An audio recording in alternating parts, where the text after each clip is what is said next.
വാണിയൻകുളം convention പെന്തക്കോസ്തിന്റെ തനിമയിൽ ആത്മശക്തിയുടെ നിറവോടെ ദൈവത്താൽ നടത്തപ്പെടുന്ന church of God gospel സെന്ററിന്റെ ആഭിമുഖ്യത്തിൽ ഏപ്രിൽ 13 മുതൽ 19 വരെ വാണിയൻകുളം അവിൽമിൽ റോഡിന് സമീപം നടക്കുന്നു. ദേവദാസന്മാരായ ജി രാജു, ജെയ്സ് പാണ്ടനാട്, ലിബിൻ കാക്കനാട്, ബിനു പൗലോസ്, ബൈജു തിരുവനന്തപുരം, സുനി ഐക്കാട്, കെ രഞ്ജിത്ത്, സന്തോഷ് കമ്പം എന്നിവർ വചന പ്രഘോഷണം നടത്തുന്നു. ഓൾമൈറ്റി വർഷിപ്പ് ടീമിനൊപ്പം സംഗീത സാന്ദ്രമായ ആരാധനയും രോഗികൾക്കായി പ്രത്യേക പ്രാർത്ഥനകളും ഈ മഹായോഗത്തിന്റെ സവിശേഷതയാണ്. ആത്മീയ ഉണർവിന്റെ ഈ വചന വിരുന്നിലേക്ക് ഏവരെയും സ്വാഗതം ചെയ്യുന്നു. കൂടുതൽ വിവരങ്ങൾക്ക് വിളിക്കൂ 9946862010. ചേലക്കരയിലെ LDF സ്ഥാനാർത്ഥി യുവ പ്രദീപിന്റെ പര്യടനം ആവേശകരമായി തുടരുന്നു. പഴമ്പാലക്കോട് മുതൽ അത്താണി വരെയുള്ള വിവിധ കേന്ദ്രങ്ങളിൽ സ്ഥാനാർത്ഥിക്ക് വൻ സ്വീകരണം.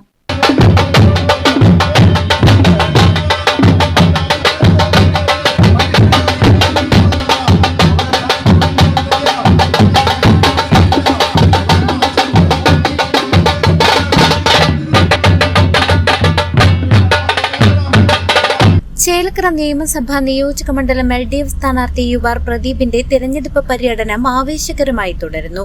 വ്യാഴാഴ്ച പഴമ്പാലക്കോട് കൂട്ടുപാതയിൽ നിന്നും ആരംഭിച്ച പര്യടനത്തിന് വിവിധ കേന്ദ്രങ്ങളിൽ വൻ സ്വീകരണമാണ് ലഭിച്ചത്. സ്ത്രീകളും യുവാക്കളും അടക്കം വൻ ജനക്കൂട്ടം ഓരോ സ്വീകരണ കേന്ദ്രങ്ങളിലും സ്ഥാനാർത്ഥിയെ വരവേൽക്കാൻ എത്തിയിരുന്നു. LDF convener PA Babu, CPIM area secretary T Gokulan തുടങ്ങിയ പ്രമുഖ നേതാക്കൾ പര്യടനത്തിന് നേതൃത്വം നൽകി.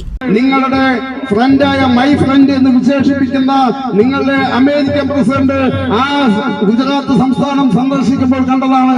പ്രിയപ്പെട്ടവരെ, നിങ്ങൾ ഇന്ന് ഈ കേരള സംസ്ഥാനത്ത് അതുപോലുള്ള ഒരു ചേരിയോ അതുപോലെയുള്ള ഒരു പട്ടപ്പരയോ നിങ്ങൾക്ക് ഇന്ന് ഇവിടെ കാണാൻ കഴിയുകയാണെങ്കിൽ നമുക്ക് ഈ പരിപാടി ഇവിടെ അവസാനിപ്പിക്കാം.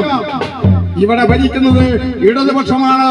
ഇവിടെ ഭരിക്കുന്നത് കേരളത്തിലെ മുഖ്യമന്ത്രി സഖാവ് പിണറായി വിജയന്റെ നേതൃത്വത്തിലുള്ള ഒരു മന്ത്രിസഭയാണ്. അതാണ് ധൈര്യത്തോടെ പറയുന്നത്. അങ്ങനെ ഉണ്ടായിരുന്ന ഒരു കാലമുണ്ടായിരുന്നു, ചേരികൾ ഉണ്ടായിരുന്നു. നിങ്ങളൊക്കെ പറയുന്ന മറ്റു പല കോളനികൾ എന്നൊക്കെ പറഞ്ഞിട്ട് നിങ്ങൾ കളിപ്പിച്ചിരുന്നു. അങ്ങനെ കോളനികൾ ഉണ്ടായിരുന്നു. ആ കോളനികളുടെ പേരുകൾ ഞങ്ങൾ മാറ്റി. ഇനി അവരെ വിളിക്കാൻ പാടില്ല. വിപ്ലവകരമായ ഒരു മാറ്റമുണ്ടായി.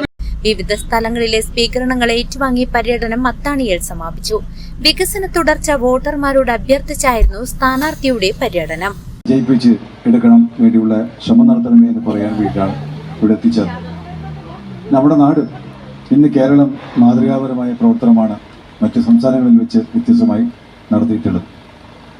കൈ നിറയെ പെൻഷനായാലും സ്ത്രീ ശിക്ഷാ പെൻഷനായാലും ായാലും നല്ല പാലങ്ങൾ ഉൾപ്പെടെയുള്ള ഒട്ടേറെ കാര്യങ്ങൾ, ഇതെല്ലാം യുവാർ പ്രദീപ് നുണ പറയുന്നതല്ല, നമ്മളെല്ലാം തൊട്ട് അറിയാൻ പറ്റുന്നതാണ്. ഈ നിൽക്കുന്ന റോഡായാലും കുറച്ചും കൂടെ അങ്ങോട്ട് പോയാൽ നല്ല പാലമായാലും ഇതെല്ലാം ഇടതുപക്ഷ സർക്കാർ മികച്ച രീതിയിൽ ചെയ്തെടുത്തതാണ്.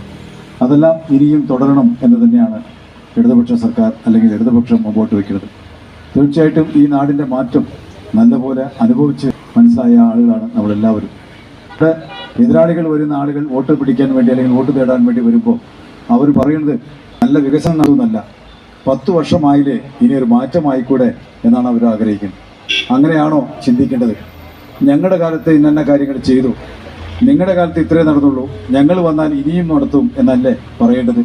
നേരെ മറിച്ച് നിങ്ങളുടെ കാലഘട്ടത്തിൽ ആ ഇരുണ്ട കാലഘട്ടം നിങ്ങൾക്ക് പറയാൻ കഴിയാത്തത് കൊണ്ടാണ് 10 വർഷമായില്ലേ എന്നൊരു ഈ വാദം പറഞ്ഞ് അവർ വോട്ട് മറിക്കാൻ വേണ്ടി നോക്കരുത്. പ്രിയപ്പെട്ടവരെ, ഇത് നാം ഇന്ന് വലിയ സന്തോഷമുള്ള ഒരു ജീവിതത്തിൻ്റെ ഇടയിലാണ് നമ്മൾ നിൽക്കുന്നത്. നിങ്ങളൊന്ന് ആലോചിച്ച് നോക്കൂ. പഴയ ഒരു കാലഘട്ടം 2010 മുമ്പേ 2016 മുമ്പേ ഈ കേരളം എങ്ങനെയായിരുന്നു? CCV news Chelakkara.